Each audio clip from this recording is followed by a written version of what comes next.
have always struggled in what is said to be a man's world, but our greatest struggle yet has been inequality towards women. In 1848, a few women decided to pave the way for change. July 13th, 1848 marked the beginning of the women's rights movement. Elizabeth Cady Stanton, a concerned housewife and mother, was invited to tea with 4 women friends. Stanton expressed her outrage with the limitations placed on women. Stanton's friends agreed with her. Within 2 days of having tea together, these daring women had planned the first Women's Rights Convention. They had picked a date, location, and placed an announcement in the Seneca Falls newspaper, titled, "A Convention to Discuss the Social, Civil, and Religious Condition and Rights of Women." The gathering was to take place on July 19th and 20th, 1848. During this convention, Elizabeth Cady Stanton drafted the Declaration of Sentiments, which used the Declaration of Independence as its reference point. She added specifics on how women were being oppressed and treated unjustly.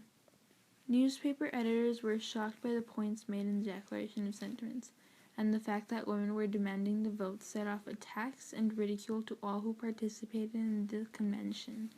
This, however, helped bring positive recognition to the movement as well, and people in other cities and isolated towns joined in great numbers. In 1849, The Lily, the first newspaper edited by and for women, was published by Amelia Jenks Bloomer. The Lily went through changes over the years on its views. In 1850, The Lily was describing itself as devoted to the interests of women, and by 1852 it was dedicated to the emancipation of women from intemperance, injustice, prejudice, and bigotry. This was then later followed by other newspapers such as The Genius of Liberty, The Pioneer, The Woman's Advocate, and later The Revolution, written by Elizabeth Cady Stanton and Susan B. Anthony themselves. The Second Women's Rights Convention, October 1850, was thought by many to have marked the beginning of the journey towards women's equality. While Seneca Falls was the first convention, it was a local convention. The Worcester Convention brought delegates from most of the northern states. 100 people from 11 states attended, spreading word of the cause.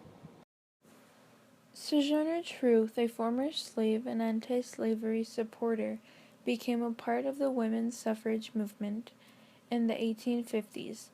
She was famous for her speech, "Ain't I a Woman?" which screams out to the injustice not only against white women but to all women, shedding light on her horrible experiences as a slave and black woman in the South. She spoke of the power of women and how men should allow them to fight for what is rightfully theirs. Susan B. Anthony, a long-standing member of the Sisters of Temperance, along with Antoinette Brown, is not allowed to speak at the World's Temperance Convention in New York City. They were shouted down by a hostile audience and expelled from the convention. In 1854, Massachusetts legislature gives property rights to women. The same year, the Fifth Women's Rights Convention is held in Philadelphia, Pennsylvania.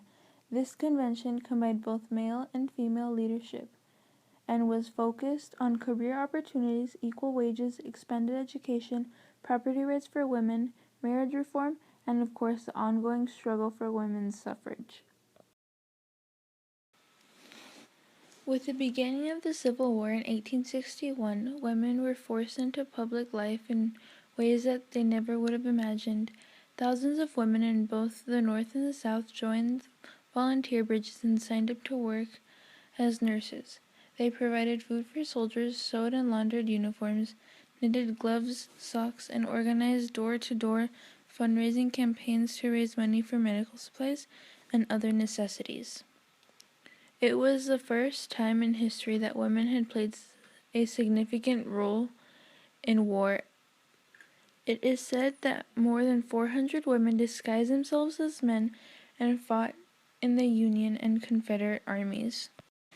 1866 was the first National Women's Rights Convention since the war, and a new group forms called the American Equal Rights Association.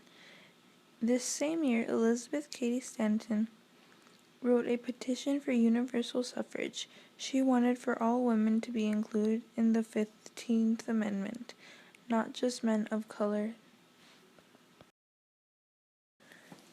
In 1868, Elizabeth Cady Stanton and Susan B. Anthony start the circulation of the Revolution.